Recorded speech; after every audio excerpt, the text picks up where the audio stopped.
Good evening from New York. I'm Chris Hayes. We now know the charges that House Democrats plan to bring against the President of the United States. This morning, Speaker Nancy Pelosi and 6 House committee chairs presented 2 articles of impeachment to the American people.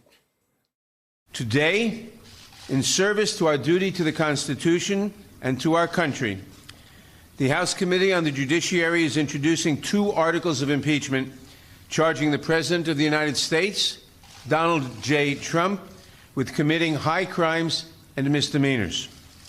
The first article is for abuse of power. It is an impeachable offense for the President to exercise the powers of his public office to obtain an improper personal benefit while ignoring or injuring the national interest. When he was caught, when the House investigated and opened an impeachment inquiry, President Trump engaged in unprecedented, categorical, and indiscriminate defiance of the impeachment inquiry. This gives rise to the second article of impeachment for obstruction of Congress. And the actual articles of impeachment are not long, just 9 pages of text, and they lay out in very clear terms that the president abused the power of his office and then did everything in his power to cover it up. Quote, using the powers of his high office, President Trump solicited the interference of a foreign government, Ukraine, in the 2020 United States presidential election. He did so through a scheme or course of conduct that included soliciting the government in Ukraine to publicly announce investigations that would benefit his re-election, harm the election prospects of a political opponent, and influence the 2020 United States presidential election to his advantage.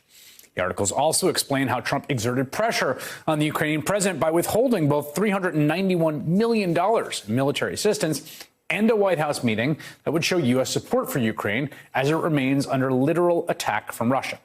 The articles then move on to the next charge, the cover-up. Quote, without lawful cause or excuse, President Trump directed executive branch agencies, offices, and officials not to comply with those subpoenas. In the history of the Republic, no president has ever ordered the complete defiance of an impeachment inquiry or sought to obstruct and impede so comprehensively the ability of the House of Representatives to investigate high crimes and misdemeanors. They conclude with a recommendation. President Trump, by such conduct, has demonstrated that he will remain a threat to the Constitution if allowed to remain in office, and has acted in a manner grossly incompatible with self-governance and the rule of law.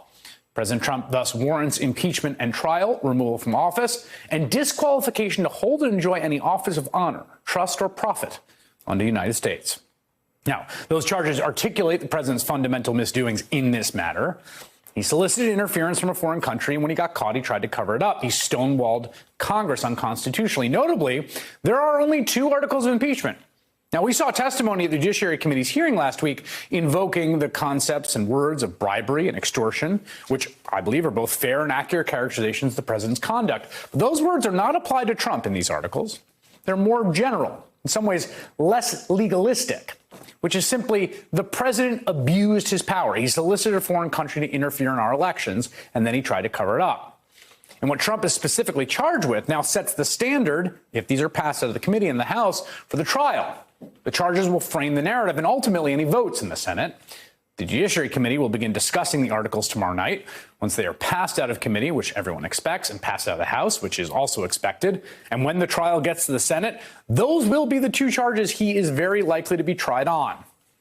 They allow, interestingly enough, minimal wiggle room on the facts, establishing, say, beyond a reasonable doubt, quid pro quo, extortion, bribery, all of which I think are obviously there and appropriate. But they are more difficult cases to make on the facts and the question of whether he abused his power to solicit foreign interference, which was clear from the moment that the White House released the notes.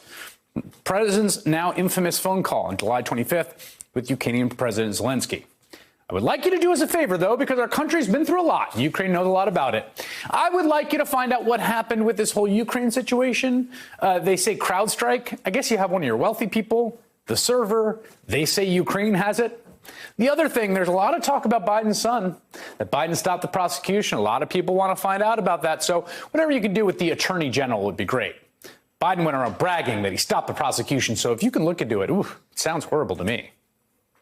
The stakes are very high for whether this is acceptable behavior or not.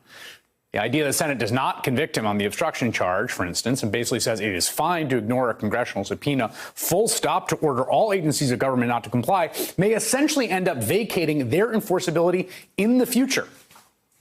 The narrow articles makes the stakes as clear as possible.